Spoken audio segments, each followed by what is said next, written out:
I never got it, why'd you have to go? I guess this world's too slow for you.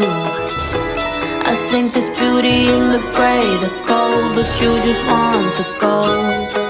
And there's no way I can beat it, 'cause I got no chance, no chance when it comes to her. She got the glitter and the fame, and I just wasn't enough. Hey, it's Mike and Arlen, our Philippine journey. You know the old saying that exists, what you see is not always what you get? Well, it certainly applies here in the Philippines. Now, don't get me wrong, it certainly applies everywhere in the world. I don't think that you're ever going to get a Whopper at Burger King that looks as juicy and delicious and well put together as you will see on a commercial. I don't believe that your steaks are always going to be what you see on TV, but at least we're getting in that general description or in that general area. Hey, if you haven't subscribed to the channel, please do. And please hit that thumbs up. We would certainly appreciate it. If you're a returning subscriber, we appreciate it. And if you're new, consider subscribing. Now, what about it here in the Philippines? Well, I'll tell you a story.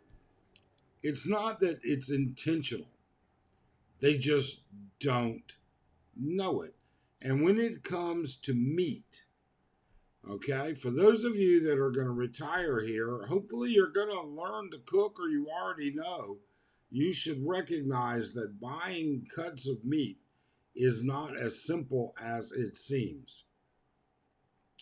They're often mislabeled, and the butchers even don't understand it. So to give you an example, I'll give you two great examples.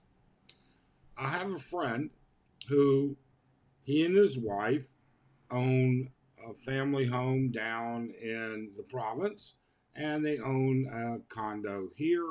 I'm not talking about us, same situation, but I'm talking about them. This past year, they decided to have Thanksgiving in the province. And as a surprise, they cooked a turkey. Well, getting a whole turkey is not a problem. You can get them here. And that's what they did. And then what they did was they took a meat cleaver or a machete or whatever, and they chopped it and quartered it into chunks and then cooked it into a very dry situation. They don't understand it because it's not something that they generally work with. The same thing happens because their lack of knowledge of how to work with a turkey and cook it applies to many different other things as well. I recently encountered a big foobar, and it's got me irritated. I wanted to make some homemade pulled pork, which I've made on many occasions. Many occasions. Let me slide this back up here. On many occasions in the Instapot.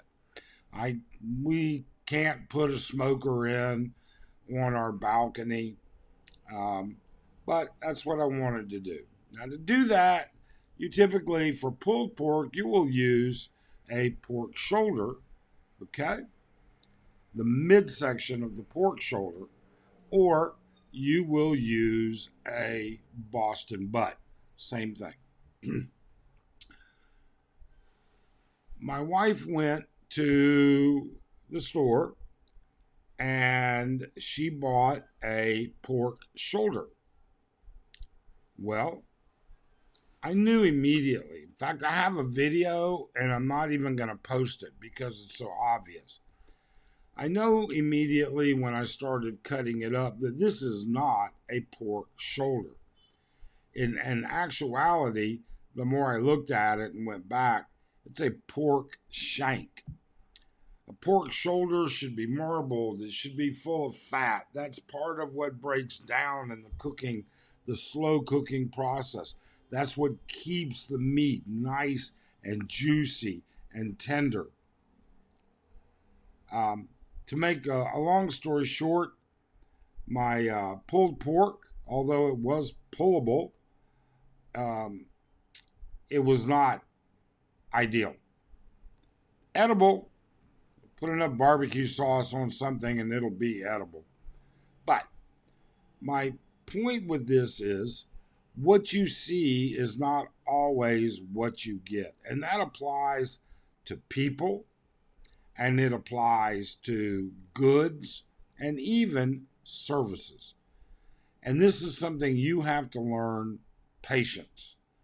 You've got to be patient enough to recognize that the world defines things differently from country to country, and people define things differently from place to place. Now, don't get me wrong, there are some places that are exceptionally good.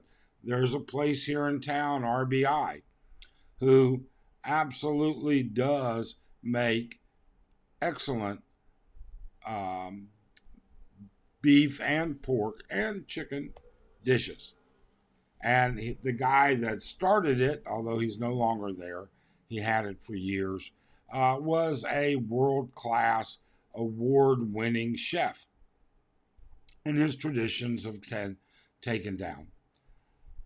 Uh, but what I'm getting at is you've got to learn the patience and the understanding that what you think you're getting is not always what you're getting, and be prepared for that, especially should you do any online shopping here. We all know and we talk about it that scams are rife. They're all over the place, especially in the online shopping world in the Philippines. Be very, very cautious. Okay? Somebody was making a comment the other day that I read somewhere. I'm not exactly sure. But they ordered something. It was a really good deal. And what they ended up getting was a model of what they thought was a real product. But in the fine print, it gave the dimensions, and sure enough, the dimensions were way too small for the real deal. Online scams, Facebook Marketplace in the Philippines, Shopee, Lazada, they are full of it, and they do nothing to stop it whatsoever. Or it appears they do nothing because they're just full of it all the time. What you see is not always what you get. Be very careful. Girls are like that. Guys are like that. Friends are like that. It's all the same. So I just thought as I was reminiscing this evening about how I really would like some good pulled pork and that my pulled pork was not great. That's the way it is. Thanks so much. Have a great night.